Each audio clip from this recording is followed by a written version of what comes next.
Hello everyone, I'm Christine Angana. So for today's video, we will talk about conditional and recreational problems. So later on, I will be presenting some problems and we will try to find out their solutions. So now we will talk about conditional problem first. So what is conditional problem? Ang conditional problem, it is if and then. And it is a statement wherein it is always true. So let's try an example for us to understand what conditional really is. So, if 9 plus 5 is equal to 6, 9 plus 7 is equal to 11, 6 plus 8 is equal to 18, 3 plus 9 is equal to 24, then what is 7 plus 9? So, as you observe in this problem, 9 plus 5 is equal to 6 rather than it is 14.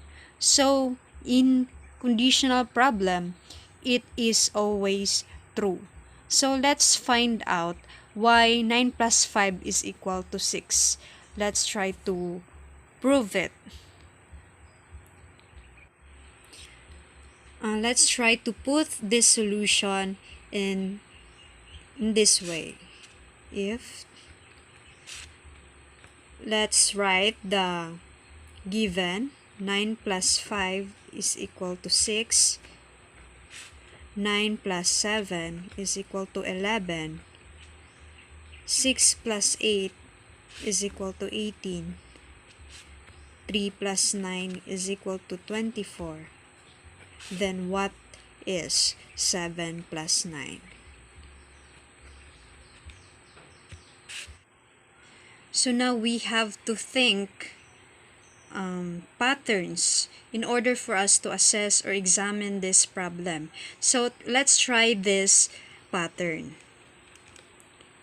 3 times 5 minus 9. So meaning to say, the second term will be multiplied by 3 and then subtracted to 9.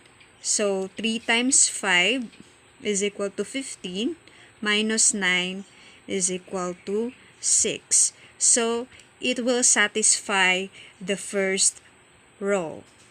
Then let's do the same to the second row.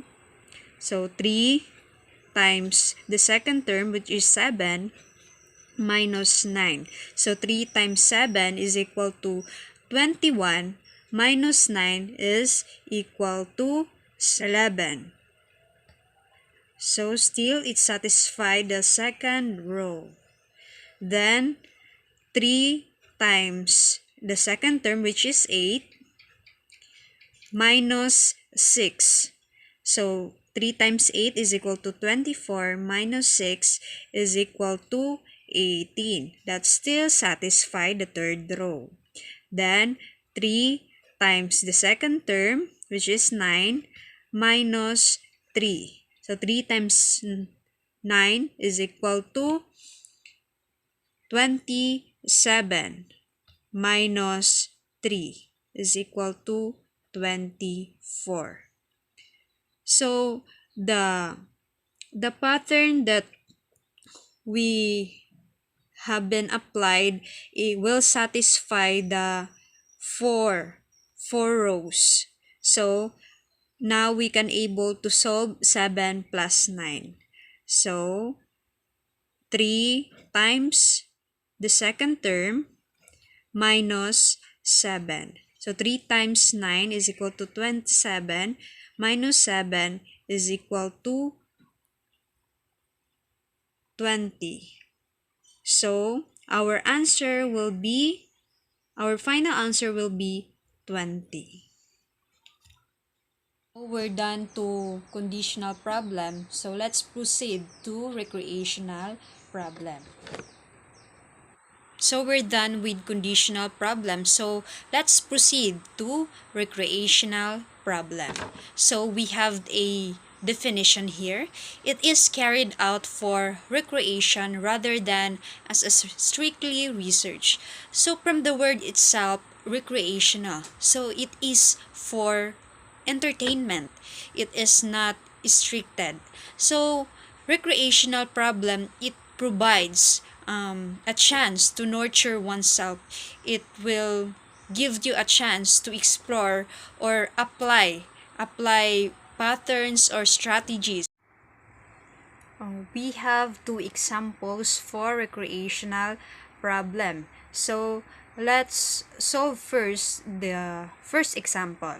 So how many intersections do we have when there are 28 lines to be intersected each other? So before we are going to solve the 28 lines, let's assume first that we have only 3 lines to be intersected with each other. So 3 lines intersected with each other.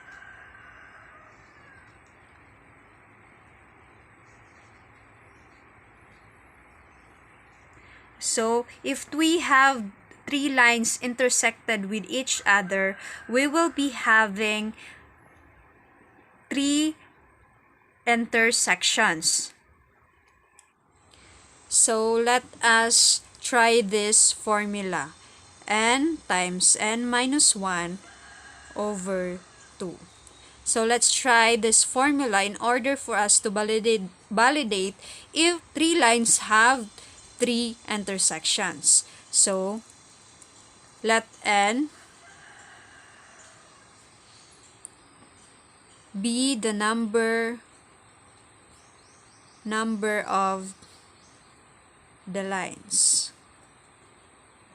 Number of lines. So our n, so let's just substitute the value of n to the formula. So our n is 3 minus 1 over 2. So 3 minus 1 is equal to 2 times 3 over 2. 3 times 2 is equal to 6 over 2 is equal to 3. So, the formula will satisfy this figure that if we have 3 lines, we have 3 intersections. So, since the problem are looking for intersections when there are 28 lines to be intersected each other. So let's apply this formula. So let's just substitute the value of n, which is 28 times 28 minus 1 over 2. Then 27 times 28 over 2. 28 times 27 is equal to 756. Divided by 2 is equal to 378. Therefore, if we have 28 lines to be intersected with each other, we have 378 intersections. We can do this manually without using a formula. And it is just only by drawing. But it takes longer if we will not going to use a formula. It will consume a lot of time. So it's better to use a formula in order for us to solve this kind of problem immediately and easily. Example number 2. CUT, E are points on a circle. Each of these points is connected to each other by a line segment. How many line segments are there? So we have 4 points on a circle.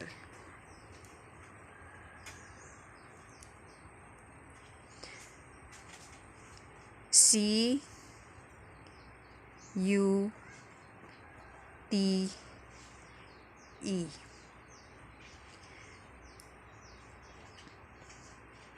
And let's use the formula n times n minus 1 over 2.